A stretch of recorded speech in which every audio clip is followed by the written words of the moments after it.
সরকার, আপনি যেটা বলছেন হ্যাঁ টাকার মান কমে যাচ্ছে, কিন্তু সরকার এখানে আর কি কি করতে পারতো? যেমন ধরেন ব্যাংকগুলো ক্রাইসিসে ছিল, টাকা ছাপাতে হলো সরকারকে, বাধ্য হয়ে সে ব্যাংকগুলোকে বাঁচাতে গিয়ে। সো সেটারও তো একটা ইম্প্যাক্ট আছে এখানে। আর কি করতে পারতো যেমন সরকার? সরকারের কি করা উচিত ছিল, আমি যদি মনে করি যে 5ই আগস্ট আমরা দেখেছি সেই স্পিরিট এই সরকারের, আমি বলবো খুবই দুর্বল কাজের ক্ষেত্রে।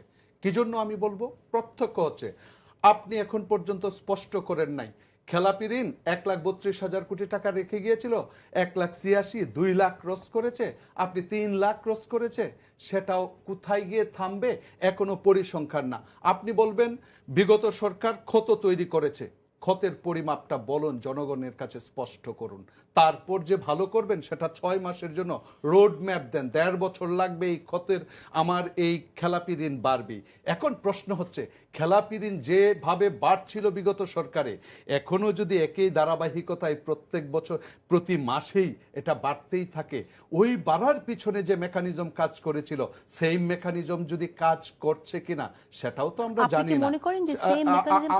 আমার কথা হচ্ছে আমার কাছে যদি স্পষ্ট না করেন ক্ষত কতটুকু, তাহলে সেটা সন্দেহ করা আমি বলবো না প্রত্যেকটা মানুষ করতে পারে। অতএব সেই জায়গা থেকে আরেকটা জায়গা হচ্ছে যে আমরা গভর্নরের কাছেও শুনেছি টাকা ছাপাবেন না, ব্যাংকে বাঁচানোর জন্য ছাপিয়েছে, সেটা দেশের স্বার্থে। কারণ একটা ব্যাংক যদি কলাপস করে এইটার স্পিল ওভার ইফেক্টস ট্রুলি ঘটছে না। আমরা ম্যাক্রো ইকোনমিক্সে বলি প্যানিক, যে শব্দটা একটু আগেও আসছে। প্যানিক একটা বড় কাজ করে অর্থনীতি ধ্বংস করার জন্য, অর্থনীতির রিয়েল টার্মসে ধ্বংস করতে হয় না, প্যানিক একটা বড় কাজ করে। অতএব সেই প্যানিকেও কিন্তু অনেক ক্ষেত্রে আমাদের প্যানিক বাইং সিস্টেম আছে, যেমন আমরা প্যানিক বাই করি যে রোজা আসতেছে, আমার মনে হয় শর্টেজ হবে, দাম বেড়ে যাবে, আমি বেশি বেশি কিনে ফেলি। এই যে মানুষের আচরণ প্যানিক বাই, এইগুলা কিন্তু রমজান এবং বিভিন্ন ধরনের ক্রাইসিসে করে, যে কারণে কিন্তু আমরা এই যে কিছুটা মূল্যস্ফীতি এই সময়টাই বেশি, সেই কারণে দেখতে পাই। আপনি যে কথাটা বলেছেন সেই ক্ষেত্রে আমি বলবো সরকারের একটা সিগন্যালিং যাওয়া দরকার ছিল যে আমি যদি এখন রিফিনান্সিং করি অথবা কোনো ব্যবসায়ীকে সুবিধা দিই, ব্যবসায়ী সুবিধা যদি এ পৃষ্ঠে যা ছিল অপর পৃষ্ঠে যদি সেই সুবিধায় দেওয়া হয়, তাহলে সেই সিগন্যাল জনগণের কাছে কিন্তু প্রত্যক্ষ হতে হবে। সালমান এফ রহমানের গ্রুপ ধ্বংস হয়ে গেল, এখন যদি অন্য একটা গ্রুপ আপনি তাকে যদি সেই সুবিধা দেন, তাহলে ফিউচারে কিন্তু কোনো ব্যবসায়ী বিগ ব্যবসায়ী হবে না, কারণ সে মনে করবে আজ থেকে 15 বছর পর ও যত হাজার কোটি টাকা হোক ধ্বংস হবে। এই সরকারের প্রথম দায়িত্ব ছিল কোনো প্রতিষ্ঠান ধ্বংস না করে কিভাবে টিকানো যায়।